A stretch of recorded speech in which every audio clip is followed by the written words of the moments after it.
Hey everybody, welcome to the Daniel Davis Deep Dive Roadshow edition. Again, coming to you from the streets, this time of New York City. But again, things are continuing to happen and we cannot wait any longer. You need to know the unintimidated truth, uncompromised, and we're here to bring it to you today. Zelensky has declared an energy emergency as temperatures are plummeting to minus 20 degrees centigrade. We've already told you that the mayor of Kiev, Klitschko, has asked people to leave the city, etc. Well, the problem is, where are you going to go? Because there is energy all over the place.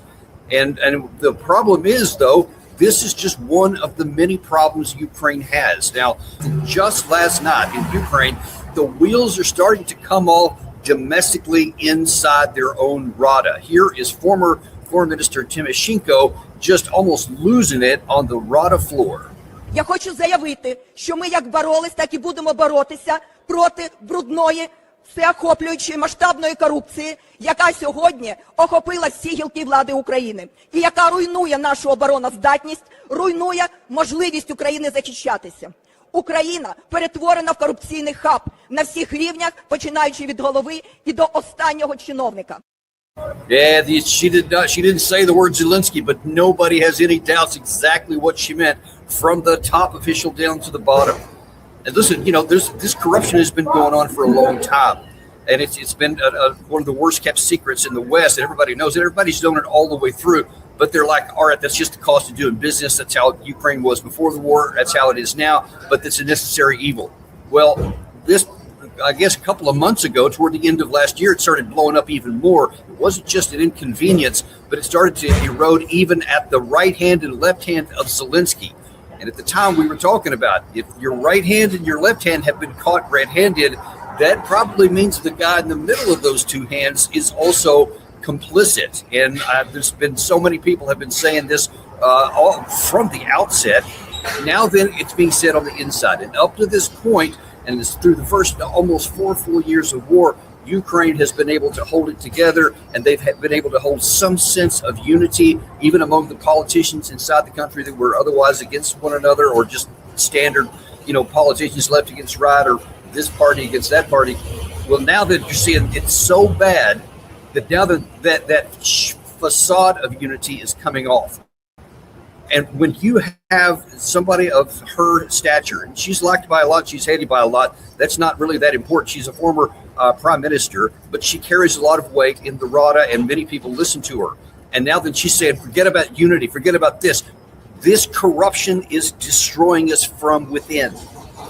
You see the physical manifestation that it is shredding the political unity. Without political unity, the country has no chance in a war. It's hard enough to keep all the Europeans behind and trying to herd the cats, trying to pull the U.S. in. But if you're losing the unity inside at the very heart of the country's political system, you just have no choice. And let me just tell you, when the fighters at the front line are seeing these kinds of things, and they of course know this, believe me, this stuff is on their social media. They're getting reports from their family members. And when they say that they see their country is falling apart like this on the inside, and especially what's being reported is that this corruption is destroying their capacity to defend themselves. A lot of this stuff is from when they have allocated money from the West for defensive positions, for these bunkers that have been made, these trench lines, etc., other defensive fortifications, air defense, drones, all those things.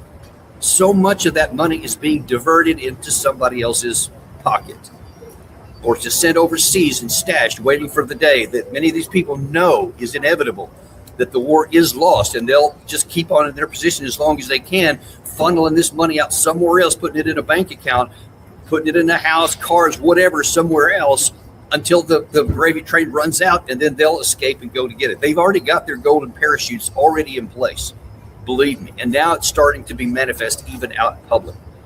So at the political level, you see that there is starting to be shattered inside. This is a very bad development for the Ukraine side, and it's another indicator that the end is coming near, and 2026 may be the end of the war.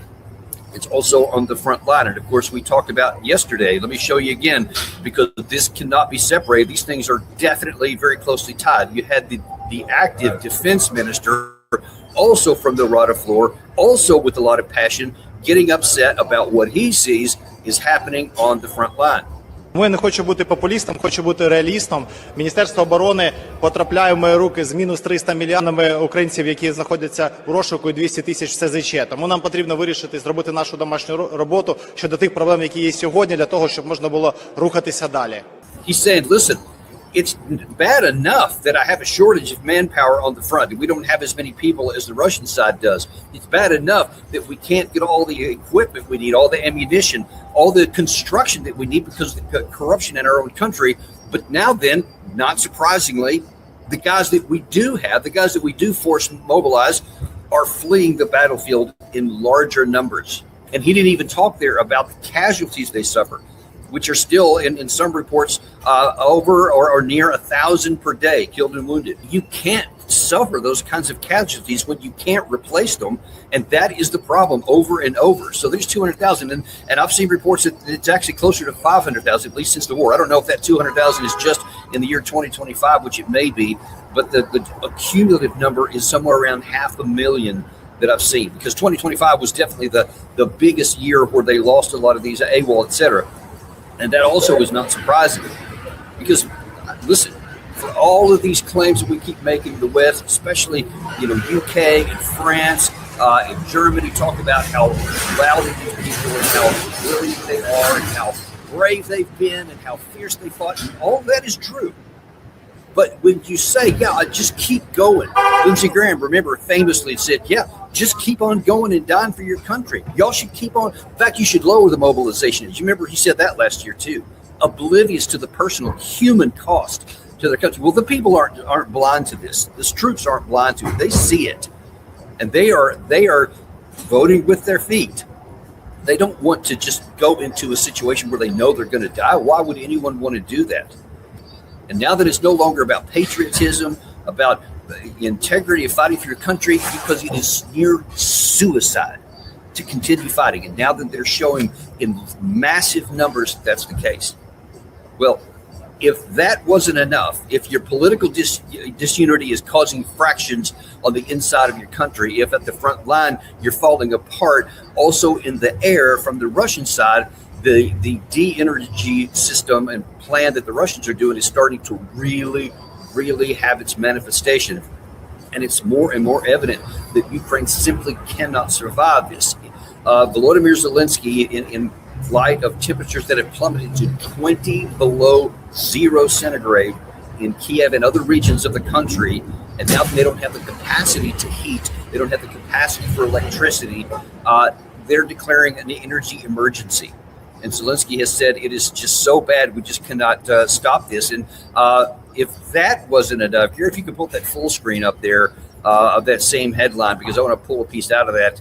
It says this declaration comes as Zelensky's U.S. counterpart Donald Trump said he was holding up efforts to secure a peace deal to end the nearly 4 years of war. He told Reuters news agency on Wednesday that Ukraine is, quote, less ready to make a deal than the Russian President Vladimir Putin. And when pressed and asked why peace talks have not yet resolved the conflict, Trump allegedly replied, Zelensky. So now then Trump, who knows whether he's bored, whether he's distracted. I don't know what is behind this, because he's kind of hot and cold with Ukraine. But you can imagine, when you already aren't getting enough stuff from the West to be able to stop the Russians from moving forward. However fast or slow that is, you're not stopping the Russians. They're continuing to go forward on the front line. We'll give you a tactical update later this week. Haven't given you one in a while. We'll probably do that on Friday. But just understand it's continuing to move to the West. There's no question about that. You see that politically things are falling apart. And what does come from the West, a good portion of it is getting pilfered. It's not even getting down to the troops. And now then you see that you have to tell people to leave your capital city. Don't miss that. If your capital city can't even keep the lights on, can't keep any heat on, so that you have to declare a national emergency and tell your people to flee into the countryside where maybe they can find some dachas or some small houses where they had wood-burning fires, where they don't have to rely on electricity or gas, etc. You have got a problem that you cannot solve. And then you add on to that, you don't have enough troops to fight the war, period, just even on paper, and now those that you do have are fleeing. Folks, it's self-evident that this is over. Why keep going on with this fiction that somehow this can magically be turned around? When it makes big news in Russia if some of the power in Moscow is knocked out for a while, or if there's some cities, I think Belgorod has got some issues periodically. That's something that's right near the border here. But you're talking in Moscow, otherwise life goes on as normal. Most of Russia life goes on as normal. And people wanted to make a big deal of that, but it was literally a matter of hours. The power is back on, and that has only happened a few times throughout the war. Now then, there's the perpetual situation in the capital of Ukraine where they can't even do business, and they're telling the citizens to flee the country. And in light of that, we still have the Western Europeans are clinging to the fiction. The leaders, Merz, Macron, Starmer, Ursula von der Leyen, Kaja Kallas, Mark Rutte, all of these folks are acting like nothing is going on here. Nothing to see here, folks. Nope, just keep the money flowing. Just keep going on with more stuff and just keep on pretending that we're going to try to put pressure on Russia to end the war. Do you see how absurd that is? And how callous and callous that is to people, that we don't even care about the people of Ukraine. We don't even care about something that's so self-evident that we should end this right now. But that's where we are. Well, listen, I want to move on to something else here because we've got some limitations on time today. Moving on to, let's see, what is next here? Greenland. Okay, we've been telling you lots of problems with Greenland going on, where Trump is talking over and over about how he's just going to take that place, and it doesn't matter what anybody else says. Well, the Greenland and the Danish foreign ministers came to Washington to have a sit down with Marco Rubio, Vice President Vance, to try to talk some sense into him, see, hey, can we just resolve these issues here and just get this nonsense off the table? Apparently that meeting didn't go very well. And after that meeting, the foreign minister from Denmark, Rasmussen, also a former, I think, prime minister in the past, said, listen, we could not resolve this. And he tried to put a lot of diplomatic niceties. We're still moving forward. We're still trying to make this work out, et cetera. Well, he went on last night on Fox News, and Bret Baier interviewed him, and he says, well, what about the possibility that some reports say that the people of Greenland actually want to become part of the United States? Most polls have said the exact opposite in large numbers, but nevertheless, Baier says, well, what about the possibility of having a plebiscite to where the people vote and they wanted to go to the United States instead of to Denmark? Watch his answer. You don't think they're going to vote to break away? No, not at all. Because I think there's no way that U.S. will pay for a Scandinavian welfare system in Greenland, honestly speaking. You haven't introduced a Scandinavian welfare system. But in you your own also country. don't believe the U.S. is going to invade Greenland, do you? No, at least I do not hope so, because, I mean, that will be the end of NATO. But I want to have a more positive approach to all this.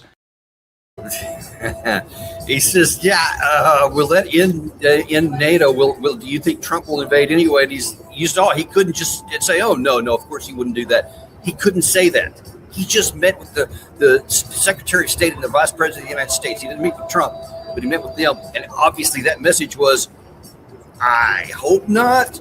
And by that, I interpret, yeah, he very well may do that. And obviously, the vice president didn't give him any assurances at all. Otherwise, he would have said so. And in fact, if you were looking for any more assurances of what wasn't going to be the case, you had Trump yesterday after that meeting saying this. Well, we're going to see what happens with Greenland. We need Greenland for national security, so we're going to see what happens. We have a very good relationship with Denmark, as you know. We'll see.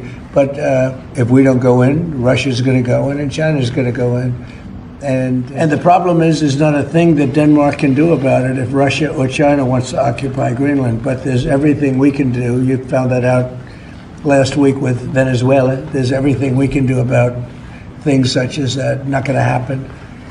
We're not, I can't rely on Denmark being able to fend themselves off. They were talking about they put an extra dog, and they were serious about this. They put an extra dog sled there last month. I have a very good relationship with Denmark, and we'll see how it all works out. I think something will work out. Yeah, I think something's going to work out. I think that's pretty obvious. Either we're going to do it or we're not. So one way or the other, it's going to work out. But see, what Trump doesn't do on almost anything is he never thinks things through. He doesn't think, all right, if I do this, what does that mean? And you saw Rasmussen tried to bring it back around to say, you want to take over the health care for Greenland. You want to pay that? You don't even have universal health care for your own country. You want to pay the Scandinavian cost? Because I guarantee you, not one person on that island, period, is going to vote for independence or going to vote to leave Denmark with all of their health care that they have in light of something that the United States won't provide. And Trump is not going to say, okay, sure, I'll pay the cost into perpetuity for Denmark, for its people of Greenland, since Denmark won't be doing it, and I won't do it for our own country here. You see that, no, I don't want that to do that in the United States. I just want to give them money and they can figure it out, whatever. He doesn't really care, even in the United States, about how that's going to work out. He'll just say, yeah, I'll just figure it out with some money or whatever. I don't want to do the hard work. Obviously, he hasn't done it since 2018 when he's been promising that he's going to have it within 2 weeks. He said so many times, and obviously there still is no plan. Now, what do you think the odds are that he's going to have a plan for Denmark or for Greenland if Denmark leaves? I think they're pretty low. But let's circle back to that comment by Rasmussen that Brett Baer asked him about if Trump does it anyway. And you saw in that clip from Trump, he seemed to imply that is what he's still thinking, even after all this, even after this meeting, even after the guy, Rasmussen, has shown the vice president, here's a lot of the costs involved with doing what you're talking about doing. He's still saying and using Venezuela as his proof in that. He said, listen, I did it in Venezuela. I saw what I wanted. I went and took it. Nobody could stop me. And if anybody tried to, I just took the head of state out. So there's nothing I won't do when I decide that I want something. That's his standard. That's what he's telling people. That's what he's telling people in Denmark. That's what he's telling people in Greenland. That's what he's telling people in America. If I see it, I'm going to take it. And here's the evidence of what I've done. Do you really want to go down that path? Is that what we want to set for the standard, that this is the new America? And remember, folks, we are 1 year in to a 4-year term. Assuming that Trump's health lasts, and I don't think that's a given, but it's probably likely that he's still got 3 more years of this to go. And that's where we want to go. And listen, this has got some genuine near-term costs that if Trump takes good on this, either he's going to have to fork over, I don't even know what the number is, easily in the hundreds of millions of dollars over a period of time with the, I think, 50 some odd thousand residents in Greenland. He's either going to have to fork over that money, or then he's going to have a riot on his hand if all of a sudden there's no health care there. You see, just on that one factor alone, that should automatically tell you we don't need to do this. And militarily, I can tell you, national security-wise, there is no prospect that we should do this. Absolutely none. Our security is not at risk. This is not going to help us. This is not going to cause our security to be better. It's not going to prevent China or Russia to come in. We talked about that a lot. Militarily speaking, China doesn't even have the capacity, even theoretically, even hypothetically. They cannot take over Greenland. Russia has some capacity theoretically, but they already have a huge presence in the Arctic. They're not going to. And by the way, don't miss this. Greenland, because of its connection with Denmark, has Article 5 guarantees. It has Article 5 guarantees. It's the same as saying, well, I need to go and take over Lithuania, for example, because they're a small little country and Russia could come and take them over. Well, look, they are small, but they have Article 5 guarantees. And that's one of the reasons why that everybody wants the Article 5 guarantees, and I totally get that, even though I think we shouldn't be extending them. I get why everybody, especially little countries, would want it, but they already have it. So China is not going to say, I'm going to go and take, which I can't do anyway, or Russia, I'm going to take this additional piece of the Arctic because I want it, and knowing that it would be an Article 5 violation that could get all of NATO, and they'll be in a big war. Why would Russia do that? They wouldn't. And it's self-evident that they wouldn't. It's irrational. It's irrational to an extreme degree, and yet that's where Trump is right now. Unfortunately, that's not the end of the story today, because there are other issues that still have the possibility of blowing up. Though, at least at the moment, there is a tiny glimmer of hope that maybe another disaster can be avoided, and this one is in Iran. Now, you know, we've been talking about all kinds of talk about red lines in Iran, that Trump said that, you know, if you kill protesters, that's going to be our red line. And there's all kinds of reports out here lately. But the fact is that Trump set as a red line, if you kill protesters, then we're going to go in and help is on the way, coming soon, as he said in several tweets and expos and Truth Socials, etc. And then you say, all right, well, then that red line was crossed in a big way by many credible reports, over 2,000 people. No bombs so far. Nothing has fallen. So then, well, what are you going to do now? And last night, Trump was asked about the situation in the Oval Office. He was asked about the situation in Iran. Where are we with this red line? And here's what he had to say. We have been informed by very important sources on the other side, and they've said the killing has stopped and the executions won't take place. There was supposed to be a lot of executions today, and that the executions won't take place. And we're going to find out. I mean, I'll find out after this. You'll find out. But we've been told on good authority, and I hope it's true. Who knows, right? Who knows? We've Crazy seen the body world. bags, so how do you trust No, them? you've seen that over the last few days, and they said people were shooting at them with guns, and they were shooting back, and it's one of those things. But they told me that there'll be no executions, and so I hope that's true. Does this mean military action is now off the table against Iran? No, we're going to watch and see what the process is, but we were given a very good statement by people that are aware of what's going on.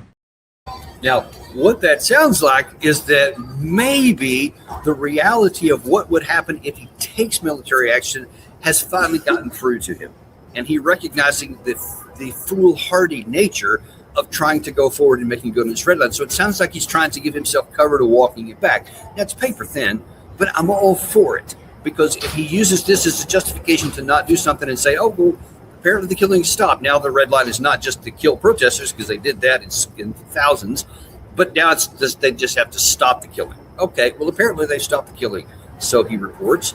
Okay, so we're good to go then. Everything's fine. Get some good reports, etc. That's what needs to happen. Now, listen, this would almost certainly just be a temporary withdrawal, because I promise you, the pressure from those who want this badly will only accelerate. There's no chance, zero chance, that those who are lusting for war with Iran will not back down. Led by mainly, and this is I think from last night, yes, this is from last night at 9 p.m., Lindsey Graham, he says, he counters what the president said there. Every indication that I've seen says the Iranian regime's killing of protesters is still very much in full swing. Not even that there's some, but it's in full swing. The death toll is mounting by the hour, he says very breathlessly. You can just hear the emotion in his voice, hoping that help is on the way. Please, Mr. President, please don't let those poor Iranians who are suffering. Come on, man. This is so patently embarrassing. I mean, I almost wish we'd have played one of those alarms we have just for reading Lindsey Graham. I feel like I need to go and wash my hands after just saying his name and reading those words myself. But it's so pathetic that a senior U.S. senator is so patently obviously trying to compel and coerce the president of the United States to take action that he personally wants, and almost certainly, because we showed you that video of him a couple of days ago, lusting for war with Iran. No doubt he's paid a lot by some of these people that are also lusting for war. And now he's trying to tell the president, no, they're still done. Your red line hasn't been met. They have crossed it. They're still crossing it. Please kill them. That is shocking, or at least it should be, but it is humiliating. And it's embarrassing for our country, not just for him personally, that we are leading with kill the Iranians. Just don't stop. Go and shoot. And Lindsey Graham is one of the worst offenders at this. He does not have any idea what would follow. He has no concern if Iran does what they have claimed that they would do, that if there are new attacks, there will be retaliation against Israel and against American forces in the region. Americans would die, almost certainly. Americans would die if Trump takes this action here. Lindsey Graham doesn't care. He has no concern about whether Americans would die, whether it would cost us just egregious casualties. He doesn't care. He doesn't care if there's one, doesn't care if there's 101. It doesn't seem to bother him at all. It doesn't seem to bother him that there is the real prospect that it could degenerate pretty quickly into a full-on war. If Trump did this and took this action, There is no president in the history of our country or the future of our country that would ever be able to sit passively by while an American military base and troops were killed overseas and do nothing. He would be absolutely forced to. Then it wouldn't matter. And I would still argue, I'm arguing now, I would argue then, don't do it, because all that will do is exacerbate and escalate the situation, and more Americans would die. And then we could get into a bigger war, which would put our national security everywhere else at risk. Because when you start a war like this, it's going to be very costly, not just in blood, but not just in treasure, but in stockpiles. Because that's the real key here. It's not even a matter of how much money it costs per se, but what matters is if you get into a shooting war where you have to expend and sustain over a period of time a lot of air defense missiles and a lot of air offense missiles, you're going to run out of stockpiles. It doesn't matter how much money. You can throw $1 trillion at it, but you can't make it happen faster. You can't build them faster than your capacity exists. And we know that our capacity, while a little higher than it was in 2022, is only incrementally higher. So we couldn't do that. And then now that literally puts your defense everywhere else on the planet, you know, we're scattered to the four winds. That's what would happen here. So it would be worse than just the near-term problems. It could cost us everywhere else.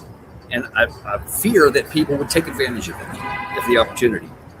We may be in a situation where people already have calculated your defense capacities, your defense industrial based capacities, your limitations, and the fact that you're spread to the four winds. And people may already be thinking about it. But if you add this on top of it, and they see that you're kind of like Gulliver, you get tied down with this war here of your own making, that people could then take action somewhere else that we don't want, and it could really, really cost us. The fact that that is even on the table should immediately eliminate any thought whatsoever of getting involved in Iran or anywhere else for that matter by choice. The reason we have the U.S. Armed Forces is for the defense of our country, regardless of what names have been plastered over at the Pentagon and what they now call themselves, the Department of War, just arrogantly. It's supposed to be about defending our country. That's why we spend all this money. Not to have this big offensive capacity so that we can go in search of dragons to slay, of bears to kill, of others to attack. That's not what it's supposed to be for. And if you build that force, all you're going to be doing is eventually putting the knife to your own throat. We're going to eventually be destroying our own national security, and will perversely pay a lot of money to get to that point. None of that needs to happen, folks. We can do the right thing. We can do the same thing. We can do the rational thing, the logical thing. Don't go out and seek wars to start. Don't be so arrogant to think that you can't lose, that everything you do wins, because that leads to a mentality that says, I can do no wrong. Anything I do by definition of my name being on it means it's going to work. And then you get reckless, you get careless, and you get overextended, and it's American bodies who are going to pay the price. It's American soldiers whose blood will be spilled, not just dollars lost. That's part of what's at stake here and why it's so vital that we don't do this. So I really hope that this is just President Trump's way of signaling he's not going to do anything in Iran. But understand, that may be a near term. Maybe there's not anything going to happen right now. But those people like Lindsey Graham, like Pompeo, like Benjamin Netanyahu, and all of these people who lust for the destruction of Iran will not stop. They will continue to put pressure on him, and we could get another round later on. A casus belli could be manufactured somewhere, some big strike happens somewhere, some attack or something else. It's then people say, oh, look what we have to do now. Watch for that. Worry about it. I will argue then, like I'm arguing now, don't do it. It's not in America's interest. We do not need to do anything to Iran to keep ourselves safe, our allies safe in the region. Not necessary. So let's be very, very clear on this, folks. But that's all I got for you from New York today. I appreciate this. I'll be back in the studio tomorrow. Hopefully we won't have a lot of this in the background or people walking around with phones. That's just what we have to do here, because we are unintimidated and uncompromised to bring you the truth, no matter what it is, no matter what my surroundings, because you deserve to know the truth, and we are here to give it to you. Thanks very much, folks. We'll see you tomorrow on the Daniel Davis Deep Dive.